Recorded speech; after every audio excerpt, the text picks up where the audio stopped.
Welcome back. It's Locked On Chiefs for our Red Friday. We are going to go over what didn't happen in Kansas City, who's practicing, who's ready for this big Sunday night matchup against the Raiders, how they can go about it, what the matchups are, what you have to know before we get there, and in the end, what we think is going to happen. Welcome to Locked On Chiefs. From the land of the free and the home of the Chiefs, this is the Locked On Chiefs podcast. Still not used to doing that yet, but getting there. You're getting there. Folks, Chris is driving, and that takes a little bit of pressure off of me since he has a much better interweb connection, and I appreciate that. Thanks for making us your first listen today as you get ready for this Raiders game that's going to be big time. We're brought to you by McDonald's. They've been serving communities proudly since 1965. You can check them out. They have tasty, affordable food, and they're even an unofficial community center. Check them out. Today, we have to go over what didn't happen, what is happening in terms of the practice, and who's going to be available for this contest. And why didn't it happen? Because I refused to make the statement that Odell would not come to Kansas City, but therefore making it that he would. I just didn't want to tempt fate again because it seems like everybody's fired up that he's not coming, but I didn't want to be the cause of that. Well, you are the cause of it because he's not coming. So take it like you will, and we will move on. It makes a lot of sense from my standpoint, him going to the Rams. I think that he's with a good quarterback. He's got two other wide receivers that are going to pull coverage. And so I think he's in a good situation for him. And I think you'll see a lot of single coverage. And I think that really is going to make the Rams the team to beat in the NFC. Yeah, that can make perfect sense. I think he probably would have got single coverage here too. I think at the end of the day, I haven't seen the numbers for it yet as it just came out within the last hour. But I'm guessing it's more significant the Chiefs were able to afford him. We knew that the Packers had offered him a vet min contract. We knew that wasn't going to fly. So I think it in what you saw the last couple of days of Andy Reid, Patrick Mahomes, even Tyrann Mathieu, who played with him in college, saying that they hadn't really made the whole recruiting pitch thing. I think you knew it was in the cards at that point. So yeah, that's all right. If Mahomes isn't reaching out, if Tyrann isn't reaching out, you had to figure that wasn't probably going to work out. Yeah, that's my thought as well. I mean, and quite frankly, I don't think that's a terrible thing. I don't think it's within Odell Beckham's character to remain a non-distraction for very long. So could he have gotten through this season? Possibly. Maybe that would have been enough. But I think in the end, he's going to end up being a distraction wherever he goes. So it's on you, Sean McVay. Good luck with that. Well, but he wouldn't have been here past this season because I can't imagine that they would want to sign him long term. He's older than you would want to probably go out and sign, and he doesn't really fit what I think you would want. But the big key here is in that Kansas City was involved in this, and the bigger key is that they realize that they still need pieces. And I believe that is very true. And obviously, we're talking about this Raiders game that comes up on Friday. Welcome to Red Friday, by the way. I don't think we did say that. But, the Raiders play the Raiders on Sunday night, and Kansas City still needs weapons because right now Tyreek Hill and Travis Kelce aren't enough. Yeah, and the fact that they made this inquiry, that tells you that they recognize that as well, that they're not as happy as they thought. And whatever that evaluation point is, maybe that is demonstrative of what's going on or not going on with Josh Gordon. The fact that they're still looking. And in Odell's defense, coming here makes it impossible not to be compared directly to Tyreek Hill. And I think that's a problem for him. So I would say that could be possible, but I would also argue that going to the Rams also gives him the ability to play inside for most of his games. And I think that's a big plus. So when you look at where he could have gone, Kansas City, you're going to have cold weather games coming up in December, in January. And I'm not saying that he would have a problem with that, but I don't think many athletes are going to choose to go play in the cold if they're not going to be getting paid for it. And Kansas City couldn't have paid him. And I don't imagine that the Rams are giving him much money, but the thing that Kansas City could have done is they could have done an incentive-laden contract and said if you get 500 or 600 yards throughout the rest of the season, you get bonuses. And they could have done that because it would be not likely to be earned, and that wouldn't count against the cap right now. And he would have probably been able to he could have possibly earned it anyway, just because he didn't have that much production last year, which is what all those he's not going to play on. this week for Right. He's not going to play this week for this team or any other team, but one who is Tyreek Hill because he was a full participant in practice. There are a few guys that aren't out there as they wrap up the series practice this week. That is Chris Jones and Dory Daniel, who were excused for personal reasons. Not too concerned about that. Everybody else practiced for the most part, except L'Jarius Sneed, who was limited but was still out there. I think he's going to be fine. They're calling it an ankle and wrist, but we'll see what happens. He certainly performed well last week, so I don't think that that's going to be a concern. The concern is that neither Lucas Niang nor Mike Remmers has practiced this week to this point at all.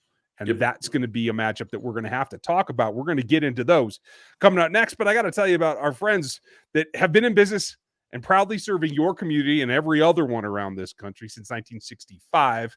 We're brought to you today by McDonald's, and they've always been a place where you can get tasty, affordable food, and it's a place where you can come together with your friends and reconnect, hang out, know that you have dependable Wi-Fi as well as supplies on hand, vast amounts of French fries and other materials that might keep you going. It's a good place to go refuel after a ball game too, especially as it gets colder out there. A little hot box of fries usually comes along pretty nicely. And you can always get together with teammates and recharge on your way home from a ball game as well. So at this point, I think everybody knows where they are. They recognize the logo pretty much everywhere. And stopping by on your way out of Arrowhead is always a good way to keep the kids happy as well. So head over to your local McDonald's and reconnect and try to enjoy yourselves there and maybe even have a watch party for these Kansas City Chiefs. They're loving it. You're loving it. We're all loving it. Dependable Wi-Fi, man. Maybe you need to go to McDonald's to record. If there was one within 65 miles of me, I might. Yeah, that's what you get for living out in the boonies. Yeah, but me and the deer and the bears, we have it nice and quiet. That's true. It's always going to be quiet out there. Now, when you start looking at this game, though, there's a lot of questions of who's going to be available for Kansas City when it comes to the offensive line. It doesn't look like Remmers is going to be there. It doesn't look like Niang is going to be there. So you would figure that it's going to be Andrew Wiley starting at right tackle. That is not a good situation for Kansas City. No. I mean, and nothing against Andrew. Is a bit difficult for him last week. First one off the blocks. Let's say that. He did have a great game last season against Cam Jordan in New Orleans. So we've seen him be able to produce decently at the position. Now he's going to be facing probably right now the guy that I think is beating all expectations in of all the pass rushers in this particular division. Maybe not Von Miller, but we all know that he is out of the division at this point. But Max Crosby is the guy that they have to be most concerned about. This is the matchup that is most distressing because Max can play on either side, and we've seen him do that. And I think at the end of the day, if they're smart, they're going to rotate him and keep him over on the side that is going to have the least amount of traction for the offensive line, and that's going to be the right tackle spot. Well, and you can say that all you want. I'm concerned about both tackles at this point because Ngakoue is going to use speed to try to get after Orlando Brown, and that's not a good matchup for him either. So I do think that that's going to be trouble on both sides, and you have to figure out what you're going to do as an offense to be able to move the ball and use maybe 6 people in blocking because that's just going to have to be the way it's going to be. I mean, you're going to have to more than likely have a guard going towards one of the tackles every single play, and Humphrey's going to have to be one-on-one on just about every single play, and your other guard's going to pick up the other defensive tackle, and that's at that point you have hopefully your 6 guys to be able to block, and you're probably going to have to keep a tight end in or use a running back at times to chip, but you're going to have to help the tackles this week, and that's just the reality of playing this game. The Raiders are fantastic at getting pressure, especially in their early down passing. Yeah, and you're right. I mean, for me, the difference is going to be, is it a good game for Yannick Ngakoue or is it a bad game? Because he's been a roller coaster this season, whereas Crosby's been nice and consistent, always getting pressure, always being around the quarterback. And so if you get Ngakoue on a down week, maybe you can feel comfortable handling him with Orlando Brown. Yes, it'll be a long day.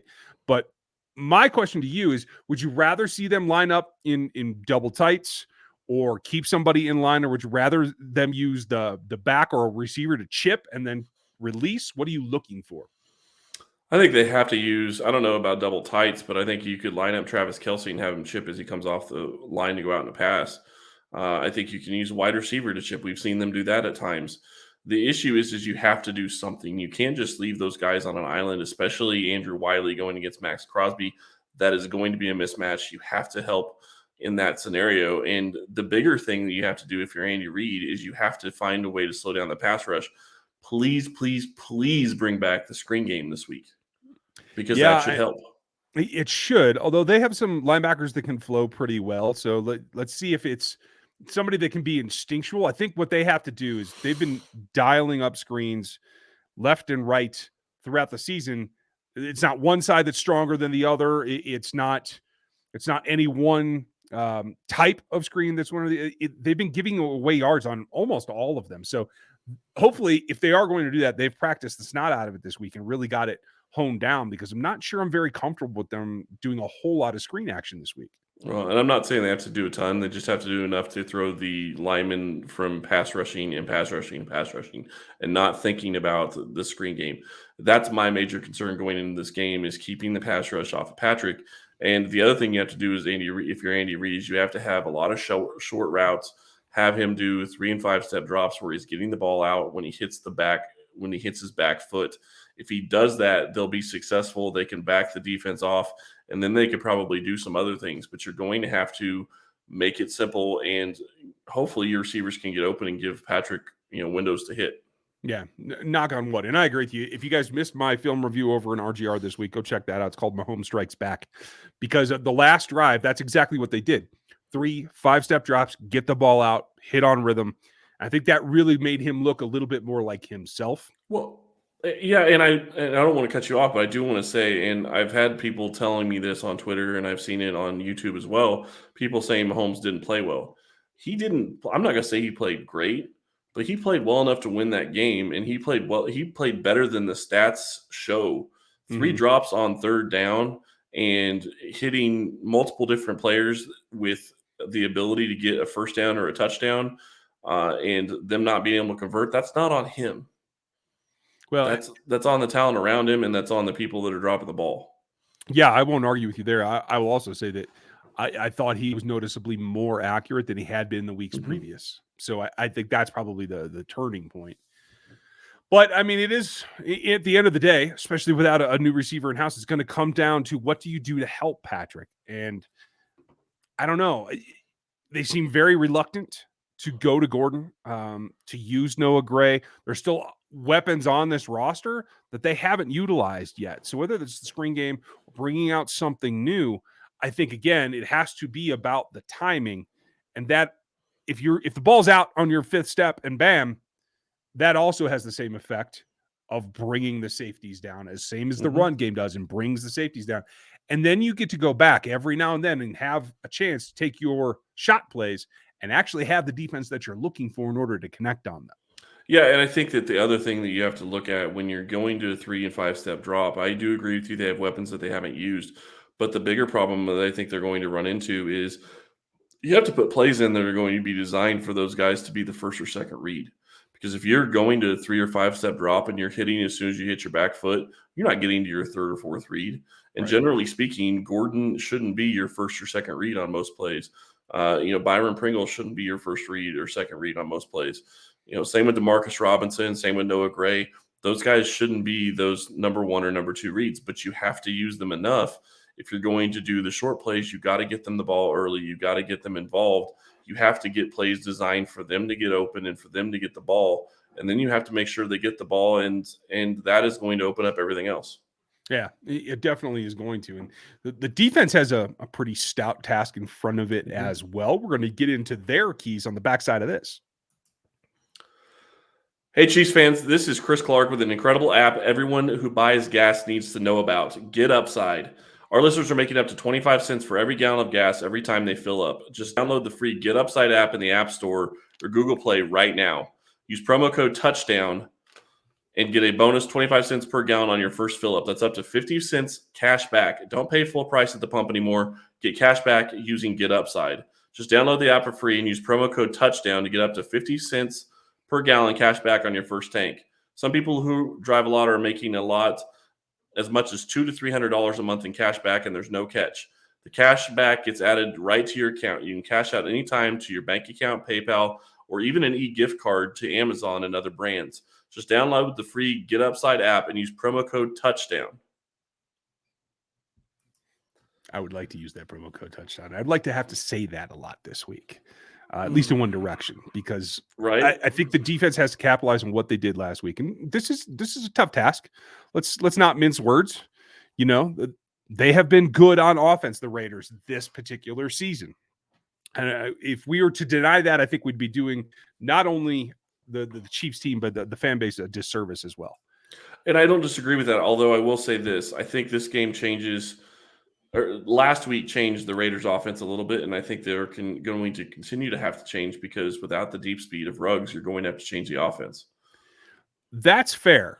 And I think that showed up, quite frankly, in what Derek Carr was able to produce. His worst output of the season was last week against a Giants defense that obviously gave the Chiefs a lot to handle, but that they were able to overcome. So if you are comparing apples to apples, it's great to have those games back to back, to tell you the truth.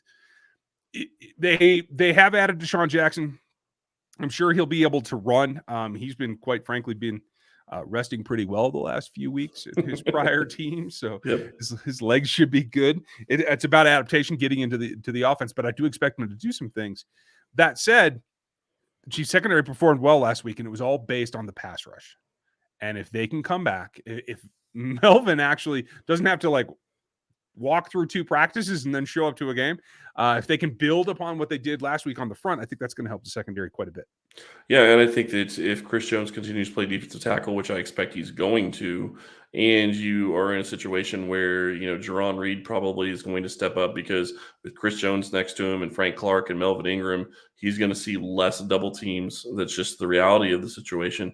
So I think he's going to end up playing better. And anybody that is next to Chris Jones and Frank Clark and Melvin Ingram are probably going to play better. And I think that defensive line can really hold up a lot better. My key and one of the biggest things that I really wish I could see this week is I wish Spagnuolo would get out of his own way and he would put the rookie Nick Bolton back at middle linebacker, because stopping the run in this game is going to be huge. If they could stop Josh Jacobs and make it a one-sided thing where they have to, beat Derek Carr, I think it's a lot better for the Chiefs defense. I agree with you. I think that's key. Jacobs ran for almost 6 yards a carry last week. Drake actually add a little bit in the pass game as well. So the RBs are definitely something that they're trying to utilize. But to back up for a minute, I think this has got to be a Chris Jones game. He's got to take this game over. He has the worst 2 pass blockers on the Raiders roster that he will be lining up over all day long. And John Simpson hasn't been good, but Alex Leatherwood has been bad. Let's just put it that way. He has nearly double the pressures allowed of anybody else on that roster, nearly 30 for the season. And if you could flip-flop Chris, get him over on that left-hand side of the defense, I think he can have not just a good game, but a heyday game. Well, and the center hasn't been great either. So in a situation where they used to have Rodney Hudson, who is the stud center of the NFL, he just really is. He's been fantastic for years. And then to go to what they have right now, I can't imagine why the Raiders did what they did. That really hurt their offensive line. They're still not recovered from it. And if Chris Jones can be a wrecking ball in the middle, I think that plays a huge key to Kansas City being able to slow down their offense. Yeah, that's what it's going to come down to. And if they can do that, if they can get interior pressure, that's going to disrupt what Carr has to do. Now, Carr's had success the last couple of games out against the Chiefs. He won't have Dan Sorensen biting on deep routes at this point. So let's take it easy on all the Raiders. Why'd you have to go and say that? Because I think I'm comfortable in saying he's not going to be out there like he was the last 2 seasons. I hope you're right. Because that, honestly, the combination of Ruggs and Sorensen on the defense has been something that has helped Carr quite a bit in terms of his explosive games, quote unquote, against the Chiefs that I keep hearing on social media. But let's take a step back. The biggest receiver last week for the now Las Vegas Raiders was Kenyon Drake, the running back. So let's not act like this is all of a sudden still the same vertical game that they've seen the last couple times that they played the Raiders, and specifically with Ruggs in the ball game. No, and it's not. And I talked about this I talked about this specific scenario with Q yesterday on yesterday's show. If I'm Kansas City, I'm doubling Darren Waller, and I'm probably doubling Hunter Renfrow. And then you take a chance with the rest of the guys. I think your corners and your safeties can play up to their level of competition with the rest of them. But I double those two guys and say, okay, find somebody else that can beat us. If they can do that, I think that they can win this game because Waller and Renfrow are the guys that Carr wants to go to the most.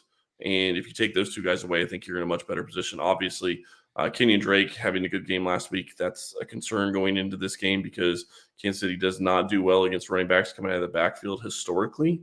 We'll see if they are going to be able to improve in that scenario, but that's definitely a concern. Yeah, I agree with you. I mean, let's see. Targets just last week against that same Giants defense that the Chiefs played. It was 11 targets for Waller, only got 7 receptions. If the Chiefs choose to put what they've done in the past and put Dan Sorensen on him, he's going to be what Kenyon Drake was in being their leading receiver last week, going 6 for 6 on targets. And that's why I listed him up top, folks. His completion percentage was number 1.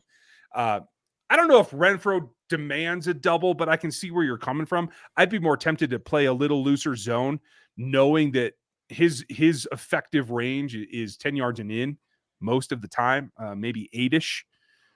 Those little pivots, those little drags, those kind of things. The reason I say double Renfrow is because who else do they have? Zay Jones and Brian Edwards. Neither of those guys scare me. I'm not worried about those guys beating me one-on-one. I would be, if you take away the 2 targets that he wants to hit the most, which are Darren Waller and Renfrow, who had the most targets last week in 20 between the two of them, I think you're in a much better position. I will put one caveat on that. If there is anything that keeps Legarius from playing, because he was limited in practice today, that probably puts either Mike Hughes in there or puts Mike on the side with Fenton in the slot. And Edwards has been last 2 weeks, he ran about 30% of his routes out of the slot. That's a huge slot player relatively to what you're used to seeing in there. He uses his body like a tight end. So I think that could be problematic. If somebody were to step up, my money would probably be on Edwards right now, but we're going to see what happens. I don't think in the end that's going to happen. I think this is going to be a whole lot of hubbub about less of a game than I'm expecting. I don't think this is going to be that close. Do you want to go first? Do you want me to? Oh, I want to hear this. Go right ahead. Because we're going to get hammered. I don't care. We're going to get hammered. No, it's hammer fine. away, especially if you happen to wear silver and black. But at the end of the day, I am not convinced that without the negative plays that the Chiefs defense has given Carr in the past, that he's somebody that can exploit over and over like he has been. I think he runs into a buzzsaw this game. Okay, let me ask you a quick question before you finish your prediction. Do you believe in this Chiefs defense as being rejuvenated, or do you think it's more of who they've played the past couple of weeks? I think it's a bit of both to this point, but I think the last 2 games that they've played lesser opponents has allowed them to ramp up, and I expect them to then come out firing on all cylinders this time. And did you see that Frank Clark is I think the highest rated edge defender in the NFL the past 2 weeks? Yeah, the past 2 weeks. Yeah. So, and that said, Melvin Ingram produced just as much pressure on half of the pass rush snaps. So between those 2 things, and I think a little healthy competition for who's going to be the top dog on that front in terms of the nasty attitude bringer, I think that's probably good for Frank to have somebody like Melvin who's done that in the past. So I expect them to take a step forward. I expect them to beat the Raiders pretty soundly, to tell you the truth. And I expect Patrick Mahomes to pick up where he left off on that last drive last week, pick him apart a little bit early in the first 15, maybe 20. And I think his shots will be there from time to time. I don't think this is that close. Like I said, I'm calling this 28-17 Chiefs. Okay, last question real quick, and I'll give you my prediction. Do you think that we see Clyde Edwards-Helaire active for this game? I don't think so. He hasn't been activated to this point. I know he's practicing, and some of the beat reporters say he looks good. I don't know that they rushed that. I think they were probably holding on, trying to wait till the bye, but I think they'll have to activate him next week is my thought. Okay. Yeah, I think that they could activate him this week. Wouldn't shock me if they do. I'm really curious as to what they change on the roster if they go that direction. For me, I look at this game and the question is, what Chiefs defense is going to show up? Is it going to be the defense that played the first 5 weeks of the season, or is it going to be the defense we've seen the past couple of weeks?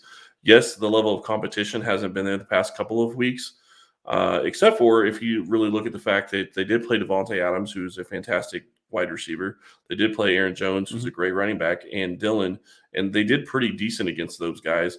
Yeah, they didn't have Aaron Rodgers, and that completely changes the game. I get that.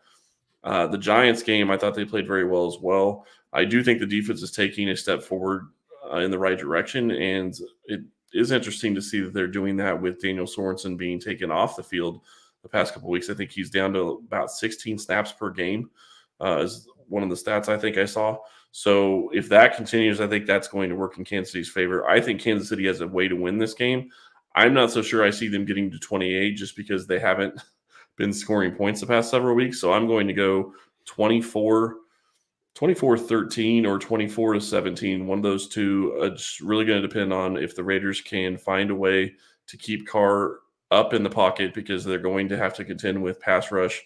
And I do think that that's going to be a problem for them. Yeah, I'm with you. Folks, we'd like to hear what you think. Hit us in the comments right here on this here YouTube video. Tell us what you think you predict to be. And like, sub, and hit the bell while you're there. And if you want to leave it in the iTunes reviews, we'd love to hear from you, as well as the Locked On Chiefs account over on Twitter. That one we do check pretty often. So let us know where you are at. We've given you ours. We are going to be with you post game. I know it's going to be a late one. We'll get it recorded and get it out to you as soon as we can. I'll also be live over on the other thing as well. So there's going to be a lot there, but by Monday morning, you should have all the information you need. Get ready for this game against, your friends and neighbors out there in Vegas. Hope that you guys have a great weekend, and we will talk to you next time.